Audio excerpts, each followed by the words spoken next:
May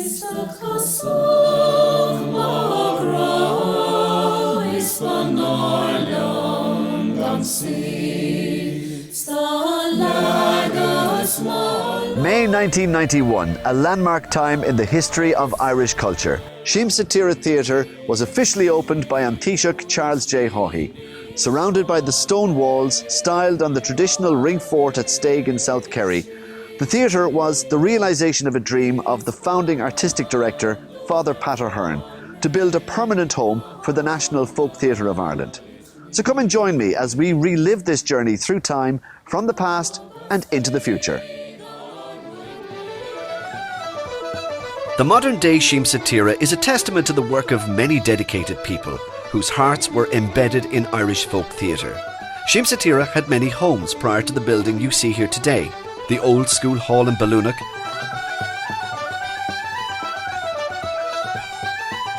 and the Ash Memorial Hall in Denny Street, and for more than 10 years the Old Theatre Royal, as well as two Tithe Siamsa in Fannuig and Dingle. We never lost sight of the fact that we needed a building of our own. That was the plan from way back in 1972. The plan that we put on paper then envisaged a number of Tithe Siamsa. In fact, four was the number in mind. North, south, east and west of Tralee. Tralee being the centre of the satellites.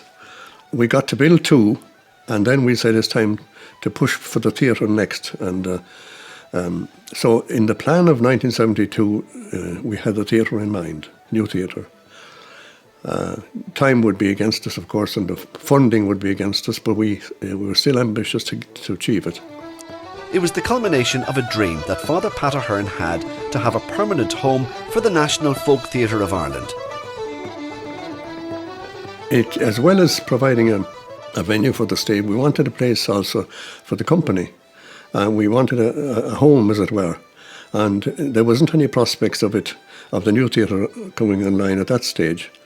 And I remember it was Bobby Buckley was our chairman, and they decided that would we not try an interim arrangement, because the Old Theatre Royal came on the market. At least it was vacant and it was available. And they purchased it. I don't remember for how much, and did a big job. Cost about 150,000 to do the job on it, because there was the front facade and the house, the building, and then behind it there was a space, an open space. I think it was open to the air at that time, and behind that again was the cinema, where the theatre would be. So the open space was roofed in, and it became the foyer of the theatre. And I remember the builder was Jack Kennelly, who was the father of Anne Kennelly, from Fannuig. He had a couple of men with him on his team. He was a builder for the council all his life, and he did a wonderful job, and it was cheaply done. I remember the foyer had a support. It was like an umbrella, you see, with a top, and the support for the top was a tree trunk up to the middle of the space, and it worked very well and was an attraction in itself. In the meantime, we had our eyes on a site for the new theatre, and that went back early on. We had searched for sites around Tralee, and a number had been looked at, but the one that was most attractive was the one where the old ball alleys stood one time. I remember them well, but they had gone into disuse. The Fitzgerald Jones Handball Club, I think, owned them. We had to make a little financial arrangements with the club, and I think it was 4,000, as far as I know, was the compensation for giving us the demolishing of the alleys, and they were moving indoors, you see, and so then eventually the alleys were demolished, and the field lay there for a long time, and toing and froing with the council and so on, and eventually was acquired.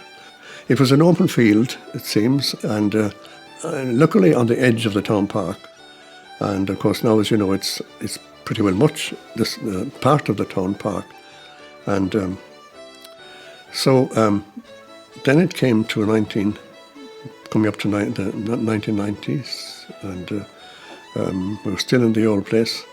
And there was rumours that there might be money available from the European Development Fund. That was pursued, and there was a condition. They would give us a grant, half the cost of the estimated cost, which was 1.6 million. Half the cost of that would be available from the European Development Fund, provided that the other half could be raised, either from government funds or locally. So the powers that be went into hot discussion about it and so on. It was decided we would approach the then Taoiseach, Tralee Haughey. He had a very good friend, as you may know, back in Dingle, Tom Fitzgerald, the late Tom Fitzgerald. And he was very close to Charlie, and in fact he was regarded as Charlie's right-hand man in the west of Kerry. So he, it seems, was approached, and he made the arrangements for us to meet the Taoiseach. And we went on a deputation one day, and who was with me was, I think Teddy Healy was with me, Martin Whelan, of course, the manager, and Christopher Fitzsimons was with us, our company secretary, and Bobby Buckley, and myself. So we went up anyway to his office, and he received us very graciously. "Come in," he said. "Tom Fitzgerald told me you were coming, so what do you want?" So we made our pitch, and we all made a little speech talking about, I spoke about the success we've had up to date, and Bobby talked about the necessity for a home for the company, and it was so on. It was timely. And he listened. And then the current question came, "How much do you want?" Bobby took a deep breath and he said, 600,000. And the eyes went up to heaven. He said, "How in the name of earth, how could I possibly be giving you that kind of money when I'm already closing hospitals and hospital wards?" I went on like that for a while. And then he said, before we left the room, he said, "Anyway, the best I can do," he says, "I'll put your name in the pot and we'll see what happens." We came away rather deflated, I have to say. I remember Bobby saying, "God, well, lads, we shouldn't have come at all." So there was no way he could give us this kind of money. That was okay. In 4 weeks' time, word came down, we'll be getting our money. But a small sequel to that, poor Tom Fitzgerald, lovely man, when he was dying in the bonds here in Tralee, he sent word that he'd like to see me. And I went to see him, and we had a bit of it. And then he wanted to tell me that, in fact, before we ever went, the money had been promised. So Charlie played a good game. So now work could start in earnest on the construction of the new folk theatre. Many plans and ideas were put forward, but one idea caught the imagination of the design committee. I remember coming in this morning, and Paddy met me when he was a smile on his face. "I think I have an idea," he said, for the building, the design. We were teasing a lot of things out. He said Stake Fort might be the model. A big ring wall which enclosed a circle, a cluster, if you like, of the little buildings. And that's exactly what it turned out to be. Hence the various little roofs that show over the wall. And so that was the one we pursued. And I think it was right. It was right in the context and the circumstances. Although some of the critics later said, why a theatre should be outgoing to the world. Why do you put a wall around it? And the only answer we had for that was, well, a theatre is a dark room with no light. So there's much point in having windows. So it was, I think we got around that one all right. The design now agreed and the builder appointed. Construction could now commence. The site was a hive of activity for the next year or so. The public were very curious at the construction of this very unusual structure, unlike anything they had seen before.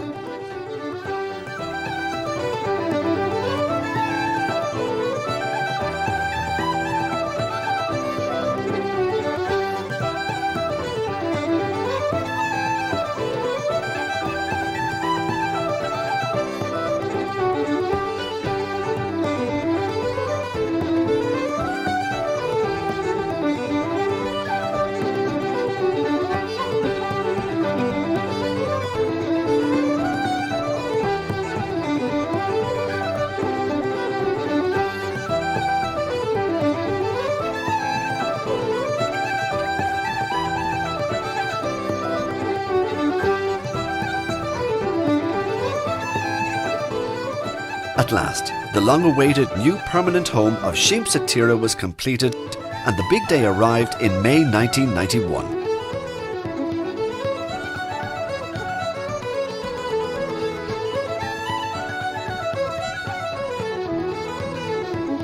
This magnificent building was officially opened by who else but Charles J. Haughey. It was decided, unknowns to the Taoiseach, that the opening of the theatre would be marked by him striking an anvil to mark the occasion. After all, his own father was a blacksmith.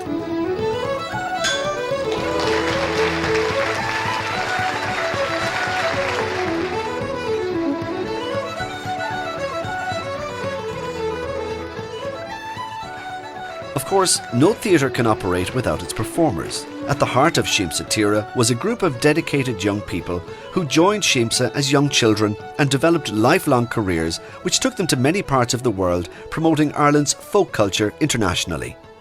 Father Hearn's vision would have been to have a full-time cast where he could, I suppose, develop new material, because it was very taxing on people in those days, apart from a long summer season. There was lots of opportunities to tour. It was the river dance of its day, so if a Taoiseach was travelling or a president was travelling, Siamsa Tíre were often brought to perform. So it was a lot of, I suppose, dedicated performers, but they were finding it difficult, so the ability to create new material, wasn't there. As if Father Pat and his staff did not have enough on their plate with the design and construction of the new building, he also wanted a new show for the new theatre. I was hired by Father Pat to help him, as they gave me a fancy title, productions director, I think it was. But I was there really to assist him, back him up in devising a new show. I think it had been quite a long time since there had been a new show. And of course, there was going to be a new theatre, so it was a very exciting time. And he wanted a new show to open the new theatre. Father Hearn had lots of ideas that he wanted. So he needed to build some way around him whereby he could have creative people and performers who would devise and create new material with him. So in the early 80s, I had the opportunity to become one of the founding members of what was called the core group at the time. And there was 4 of us in those days, and that was the starting of, I think, the turnaround for Siamsa Tíre, because then he would have invested a lot in bringing choreographers, acting teachers into us and developed our skills, where then we could go on into the training centres and pass it on to the younger people there.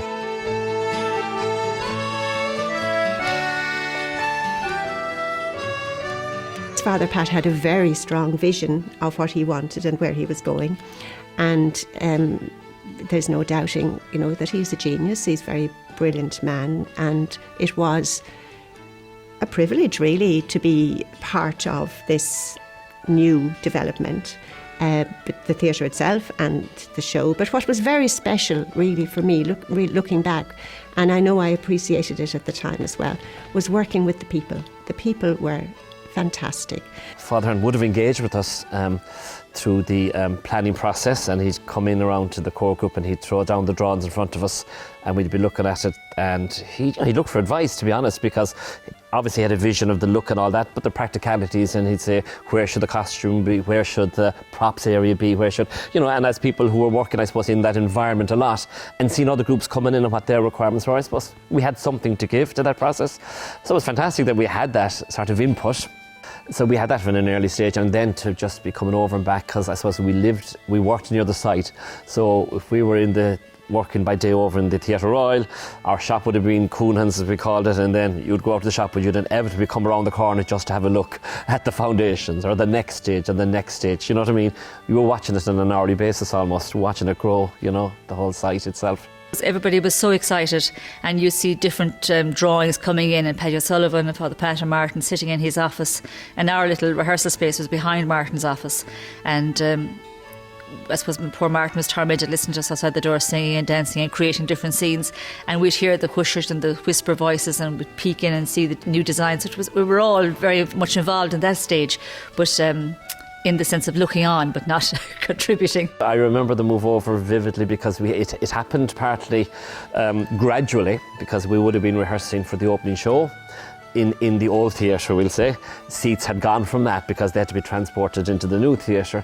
But down to the smallest of things, we ourselves as core group had to, roll up the sleeves and help with the pack up, and We were over and back here the last few days before we moved with trolleys of costumes and things. The van was always full and we wanted to get over as quickly as possible, so we did whatever we could do. It was all hugely exciting, and then of course packing up was a massive thing. I always remember Father Pat, we were in the costume room and he said to us, now girls, you have to harden your hearts. In other words, fire out what we didn't need, because we couldn't be bringing all the costumes with us.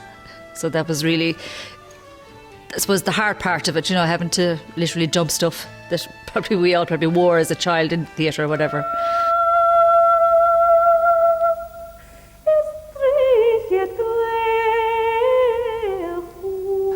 I always remember the day we moved because we had our choreographer for Ding Dong Dedra, who was Anne Courtney, and she'd been working with us in the old theatre, and the day came and the time came and it was afternoon. I think it was like 3 o'clock is in my head, and we were told we could go in, and we walked across and it was just such a moment. And for Father Hearn, I suppose really we all felt it, and not that Father Hearn was a drinker, but a bottle of wine was brought down to the rehearsal space, and himself and Anne Courtney and maybe one or two of us had a glass of wine with them just to celebrate that move in, and then it was straight back into rehearsals a few minutes later. But that was the moment. But coming here initially, I remember there was no seats in here, and we did the rehearsals with the scaffolding all around, and the stage was only, I think it was a temporary surface on the stage at the time, and the set was being built and there was no lights hanging, there was no curtains hanging. But like the excitement, we were like children moving into a new house. We were so proud of it, and I'd say if they asked us to hang curtains or polish windows or whatever, we would have done it just to get in there that extra bit earlier. It was fantastic, fierce exciting. And for us, I suppose, a crucial space would have been a rehearsal space. And this theatre was going to be fully equipped with all that, a rehearsal space, 4 rooms off it, kitchen, a music room, a storage space, a library. I mean, it was a dream come true for us when you take into consideration where we were in the old theatre. It's the whole package here, I think, because you've the whole stage. It's purpose built. The side stages, the lighting, the rig, everything is purpose built for the National Folk Theatre's use, I suppose. Number one, the acoustics within the building are absolutely perfect. The backstage, there's lots of room. Most theatres you go to, like, there's very little space backstage. The dressing room area, the green room area, the rehearsal space itself. Again, you just don't find that anywhere.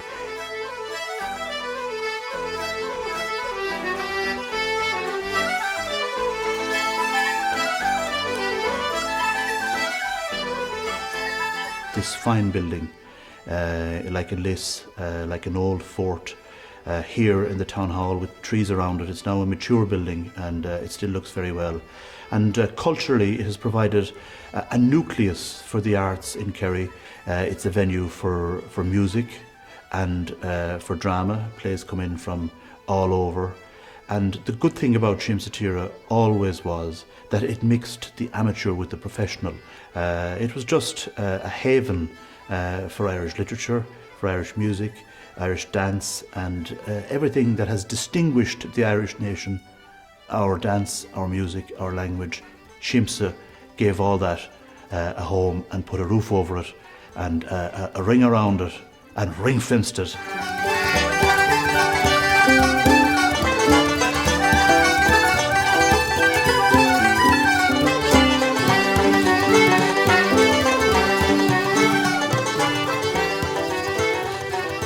Well, when I started working in Siamsa, Martin Whelan was really the legendary figure as the general manager. I didn't begin as the general manager. Marion Kennedy was the general manager at the time, but Martin had died very tragically in 2002, but he was really an iconic figure in Kerry, in the arts industry generally. People knew him really well. He was somebody, he did everything. He cut the grass, he painted, he talked to the tour guides. He was a charming individual, hardworking. He was really, he worked incredibly long hours. But so I think it was very difficult for anybody who followed him. He had been general manager since the company was founded in 1974. So by the time he died in 2002, he was 52 years old. And really the whole history of Siamsa to that point was associated with him. Martin was huge. Martin carried the whole burden of arranging all the bits and pieces, and financially especially, fundraising and toing and froing with Arts Council and government departments, etc. Martin was the mainspring, if you like, behind all that end of it. And a proud man the day it was opened. Yeah, I have really more to say.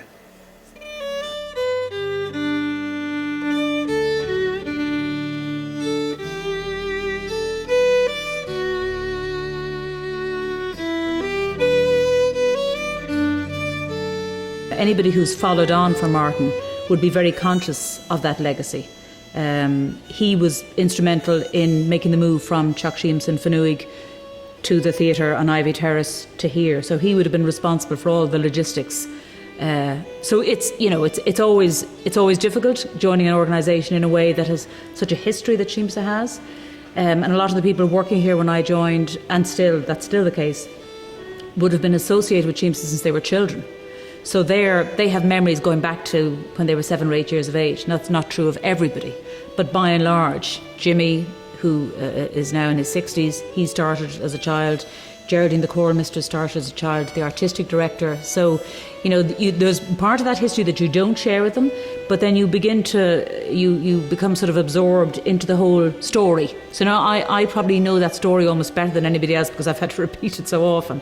I've come to know Father Pat, and probably maybe in a different way to some of my colleagues, because I met him as a mature adult. They would have known him as children. So I suppose he was that slightly intimidating character, whereas to me it was maybe a little bit less complex. But he's a really unique, exceptional character. I mean, to have created what he has created and for that legacy to have lived so long is just an amazing... and Martin played a big role in that as well. If you look at all the young people that have come through the system, that is probably the most unique thing about Siamsa, and it's part of the structure that people would really envy us, because it creates a kind of a generational system where people are starting off at 7 or 8 years of age, working their way through the training, working their way onto the advanced class, onto the stage as children, then young adult parts, and so on. So you've got the youngest performers on stage are probably about 10 or 11, though there are children younger than that training, and there are performers on stage then into their 50s. Just see the children growing, like once they get on stage for the first time, their first night, like, and we all remember our first night, like it was just so daunting, like, and what we're going to do, and are we going to go wrong, and we always make mistakes.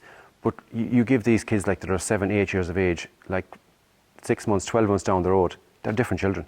They just have the confidence, they know, and you'll actually see them then, those children then on the next year are actually telling the newer children that coming up, like, well, you have to do this now, and this is where it goes, and you'll be fine. And these are kids at 7, 8 years of age telling younger children that you'll be grand. When you became part of Siamsa, you became part of a family. And the bond that was there, and probably still is there, because I know my family are still involved, the bond that is there and the friendships that are, because you work so hard all year, you work so hard to, I suppose, to entertain people, and when tours and things happen, we stick together, and there's just that camaraderie that I think is, you can't buy, and that's what Siamsa has done for an awful lot of us. We've made friends for life through Siamsa. After I retired, it took about a year to get over this urge to be here at 7 o'clock, an hour before the off, which is normally 8 o'clock. I had this, I suppose it was a sense of loss, but at the same time I was looking at all the new people coming in to take up the challenge to move the whole department on in technical terms, and where it has led us today. We have an excellent tech team now, and I'm very proud of them and what they have achieved. What Father Pat Ahern has done, he has done the state some service. He has done something that will stand the test of time, that the people around this area and the people around the island in general will appreciate more and more as the years go on. It's hard to believe that 25 years have passed. But what I'd like to do is wish them every success for the next 25, 50 and way into the future. Siamsa Tíre has come a long way in the past 25 years after its humble beginnings to an ultra-modern theatre fit for purpose into the future. In the words of Father Pat Ahern, there is a sense that we do not own our own culture. We are only trustees. The treasure is only on loan, and we must take it, refurbish it in the light of our experience and hand it on. Sometimes, I drive by the theatre and I have to pinch myself and say, is that what we were at? Is that is that the result of it all? And it's a funny feeling, but it's a very satisfying feeling as well, that something has been achieved. I think Tralee has benefited immensely from that facility, and the whole idea of moving on into the next phase has had to happen without my input, and I just can only wish that it goes well and it will be true to the legacy.